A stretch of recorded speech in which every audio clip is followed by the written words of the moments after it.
ঠাকুরমা স্বামীজি রাতুল চরণে শতকোটি প্রণাম জানিয়ে রামকৃষ্ণের কথা ও গল্প পড়ব। আজকে গল্প পড়ব এগিয়ে যা। এক কাঠুরে ছিল বড় গরিব। সারাদিন বনে সে কাঠ কাটত আর সন্ধ্যাবেলা গ্রামে এসে সে কাঠ বিক্রি করত। রোদ নেই, জল নেই, অসুখ নেই, বিসুখ নেই, রোজই তাকে কাঠ কাটতে যেতে হতো। আর মাথায় করে সব কাঠ বয়ে এনে বিক্রি করতে হতো। তাতে সে সামান্য পয়সা সে পেত, তাতেই সংসার তার কোনো রকমে চলতো।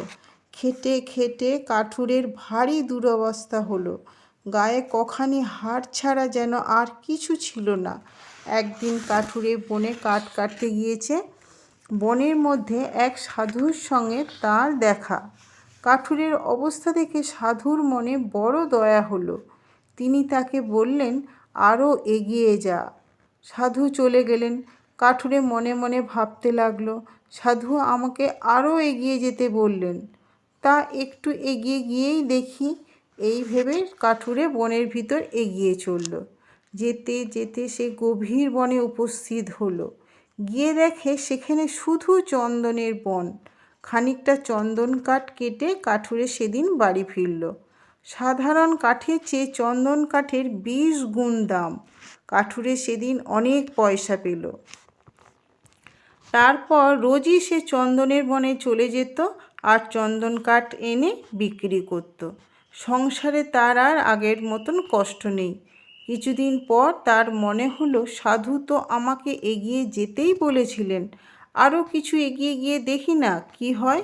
সেদিন সে বনে গিয়ে চন্দনের পর আরও এগিয়ে চলল। খানিক গিয়ে সে দেখল তামার খনি। খানিকটা তামা কাপড়ে বেঁধে সে ঘরে ফিরে এলো।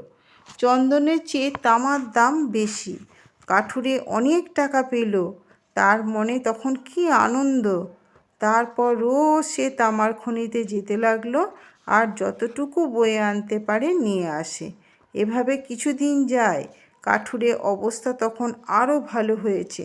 কিছুদিন পর তার আবার মনে হলো, সাধু তো আমাকে এগিয়ে যেতেই বলেছিলেন, আরও কিছু এগিয়ে গিয়ে দেখি কি পাই।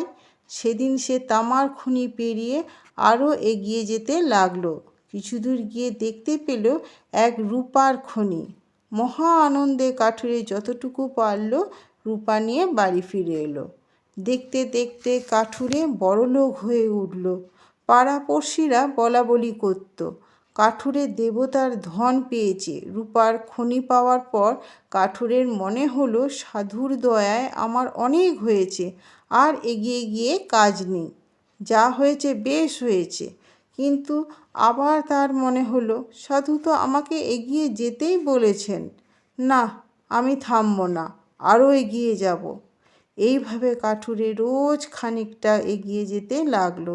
তাতে পরপর সোনার খনি, হীরের খনি, তারপর মণি, মুক্তা, জহরত সে পেল। আর কাঠুরেকে কে পায়? তার অবস্থা দেখে রাজারও হিংসা হতে লাগলো। ভালো লাগলে লাইক, কমেন্ট, সাবস্ক্রাইব করে পাশে থাকবেন। মায়ের কৃপায় সবাই সুস্থ থাকুন, ভালো থাকুন, আনন্দে থাকুন।